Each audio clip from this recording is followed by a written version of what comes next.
Bonjour, chère famille, chers amis, chers frères et sœurs, heureux d'être encore avec vous aujourd'hui pour le partage de la parole. L'Éternel est avec toi, vaillant héros. Oui, je parle à un vaillant héros aujourd'hui. L'Éternel est avec toi. Pour ceux qui sont familiers de la Bible, je tire cela du livre des Juges où on nous raconte l'histoire de Gédéon. Le peuple d'Israël vivait des moments difficiles, un chaos, parce que leur ennemi avait le dessus sur eux.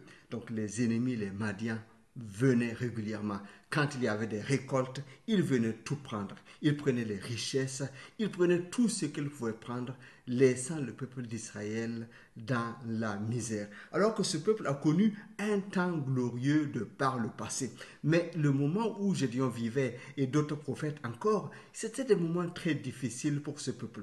Mais ce peuple s'était détourné de Dieu pour servir d'autres dieux. Alors leurs ennemis avaient le dessus sur eux et la vie était difficile. Chacun faisait ce qu'il pouvait pour vivre ou pour survivre.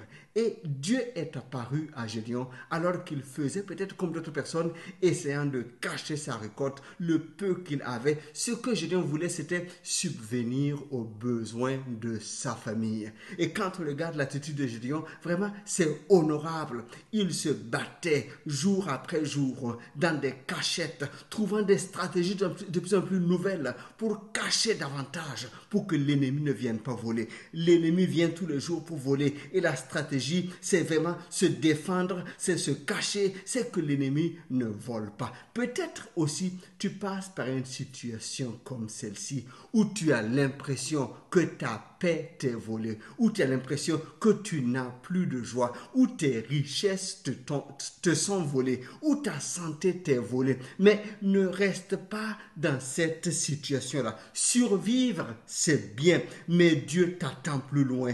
Tu dois posséder ton héritage. Ce que Dieu veut, c'est que tu ailles plus loin. L'ennemi veut que tu restes là à te battre tous les jours, à survivre, à te battre avec ces difficultés, et que tu perds de vue ce que Dieu veut pour toi. Vous savez, le peuple d'Israël, quand il est venu à Canaan, ce n'était pas pour vivre sous la domination. Il devait profiter de tous les bienfaits de ce pays-là et être dans la domination. Mais du fait de sa désobéissance, le voilà dans une situation pareille. Je ne dis pas que ce que tu traverses est lié à une désobéissance, mais je vais juste te dire, tu ne dois pas rester là. Tu ne dois pas te satisfaire de tes acquis précaires, mais espère en Dieu pour élever de nouveaux défis. Il ne faut pas que les difficultés par lesquelles tu passes t'empêchent de voir ce que Dieu a prévu pour toi. Le Fils est venu pour que tu sois réellement libre.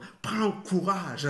Appuie-toi sur les promesses de Dieu qui sont pour toi, malgré les difficultés, que tu vois comme Dieu veut que tu vois, comme Dieu veut que tu vois, parce qu'il a des projets pour toi. Il veut que tu sois dans une vraie liberté dans ce royaume-là. Relève-toi, vaillant héros, va avec la force que Dieu te donne pour vivre la vraie liberté dans le royaume. Je viens t'encourager aujourd'hui. La stratégie de l'ennemi, c'est que tu succombes et que tu ne vois plus l'avenir, que tu ne vois plus ce que Dieu a prévu pour toi et que tu sois là seulement à te battre pour le quotidien dans une résistance. Mais Dieu veut que tu puisses conquérir de nouveaux territoires. Alors, attache-toi aux promesses de Dieu qui s'accompliront dans ta vie. Sois béni, sois encouragé. Dans le nom de Jésus-Christ.